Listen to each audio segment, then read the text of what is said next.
put themselves in a very, very good position heading back to Emirates next Thursday as they seek a place in the round of 16 of the UEFA Europa League. Final score from the Karaiskakis: Olympiacos 0, Arsenal 1. Well, Mike summed it up there. A really important away victory. We're all smiles here in the Arsenal Nation live studio. Adrian, Simon, happy with the result? I think so, yeah. Yeah. Professional performance, they just said there. I think that's a good way to put it. Like, it's not going to be a game you're going to remember for weeks and months to come, but a 1-0 victory at an away ground where away goals are important in a tournament, I'm all right with it. Yeah, definitely. We spoke about quietening the crowd. We had to ride the storm at the start. Yeah. But really, I mean, they were pretty quiet, weren't they? In the second half, the fans didn't have a lot to cheer about. Whenever they did come close, Bernd Leno stood up to the plate. The centre-halves were good. So, no, it was an excellent performance. Lovely goal as well to win the game. So, well, I said at the outset, didn't I? Hopefully in a couple of hours' time, we sit here and say, that was a step forward. That was a professional, and yeah, difficult away game that we negotiate properly. That's what happened. So, onwards and upwards. We saw some tweets at half-time, didn't we, kind of implying that Lacazette may have lost his confidence, but actually that goal suggests he certainly hasn't. Adrian, you said it there, it was a great goal. We've got a gif of him there, loving life. Certainly deserved it, didn't he? And a couple of social comments to take a look at on that as well. Good to have you back, Lacazette.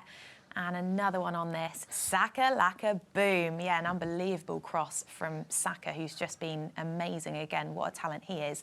But let's chat a bit more about that goal, shall we?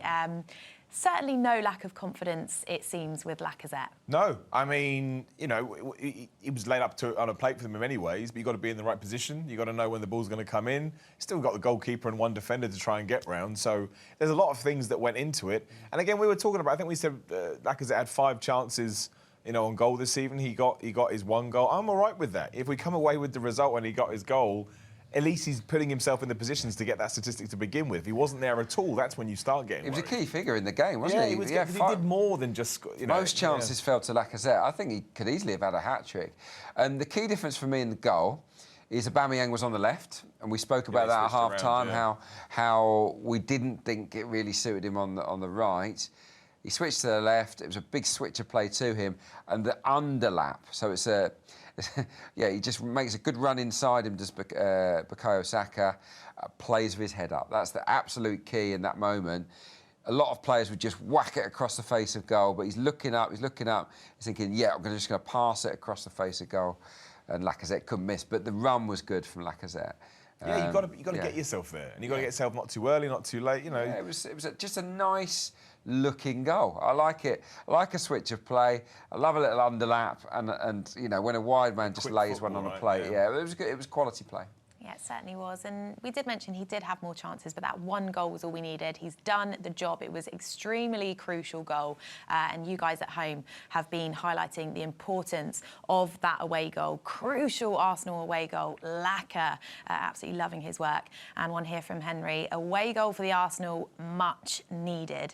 Yeah, it's certainly giving them a lot of confidence coming into the fixture here at the Emirates. Just how crucial, Adrian, is that goal? Oh, so it is big. It is big, especially when you consider Olympiacos' record away from home. We spoke about it ahead of the game. Lost all 3 group games in the Champions League on the road. At home, they had a win, a draw and a defeat, but they scored goals in all of them. Didn't score tonight. Yeah. Scored 2 against Bayern Munich, scored 2 against Spurs. So we should feel pleased with ourselves for that. It eases the pressure. Takes the edge off, doesn't it? Yeah, it eases the pressure. Because I think even beforehand we believed that Arsenal would outscore them at the Emirates. But just you're just giving yourself a plan B. That's the cool thing about it. And also, you've won. You know, you've got a victory away, which is good for the confidence going forward into the next game. So I think it's important for the Europa League. I think it's important for the Premier League. I think it's important for this new Arteta regime. Yeah, I think it ticks all the boxes. It's a good start for the head coach, isn't it? First European game. Win. Difficult fixture. Win 1-0.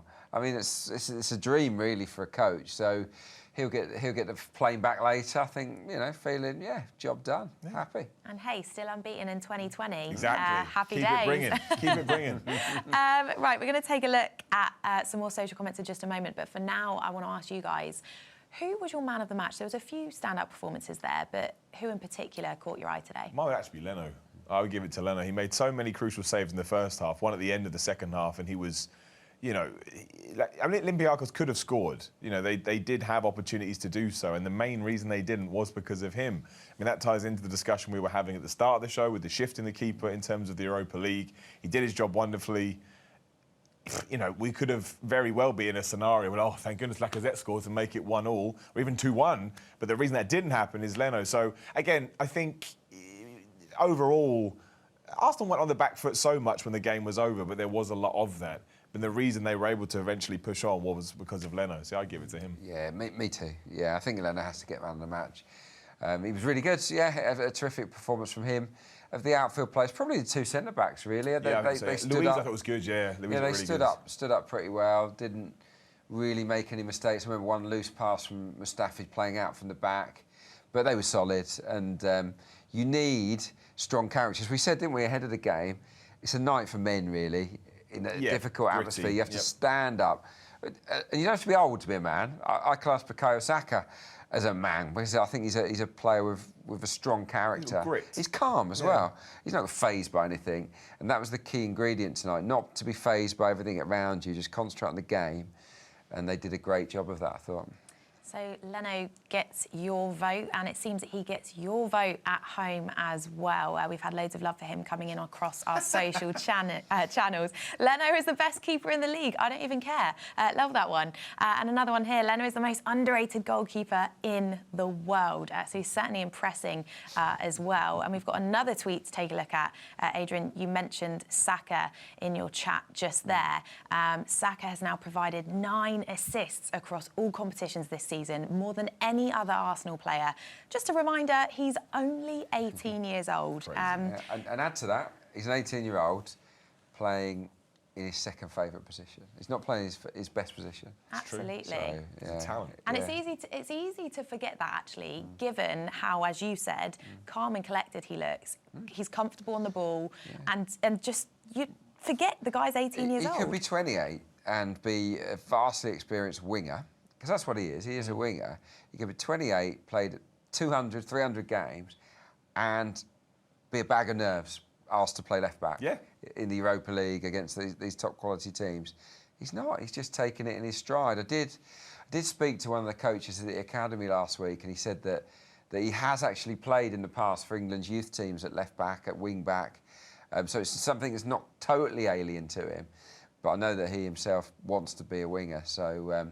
look, kudos to him. I mean, he's handling everything that's coming his way really well. That's it. That ties into his future as well. If you can handle that now at 18, well, that's when you realise why he's able to do that at 18. The same with Martinelli. I know he was kind of a quiet figure this evening, but the way he plays, he doesn't play like an 18-year-old. He plays like a seasoned professional. So imagine when they do become seasoned professionals. I mean, the world is their oyster. It certainly is. The future is certainly looking bright for all of them. We are going to look at the wider world of football now, look at some fixtures away from our match this evening. A couple of screens, I believe, to take a look at. There's the first one. Any standout results for you guys?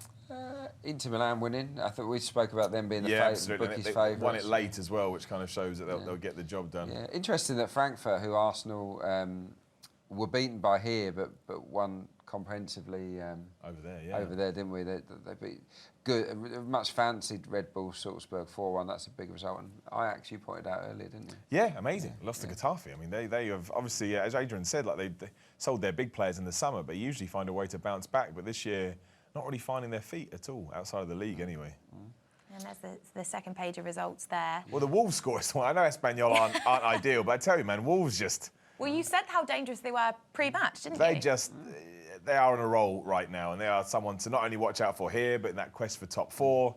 Yeah. They are a force of nature. Yeah, no, they're a dangerous team. They're capable of going a long, long way. I wouldn't want to draw Wolves. No. In the last 16 of the quarterfinals, no chance. I'd pick United over Wolves, genuinely. If that was pick a team and they have to be English, I go, let's play United first, and then. Yeah, I see Wolves Rangers. Came back as well, good comeback against Braga. I'm working on the second leg, so it's nicely poised. So it's good to see that. Yeah. Love that. Well, speaking of second legs, how confident are you guys feeling coming into the return? I would have been confident even if we were 1-0 down. I just don't. I think we can outscore them here by quite a margin if we play like I know we can. With the away goal, it will be a real disappointing night if it doesn't go our way.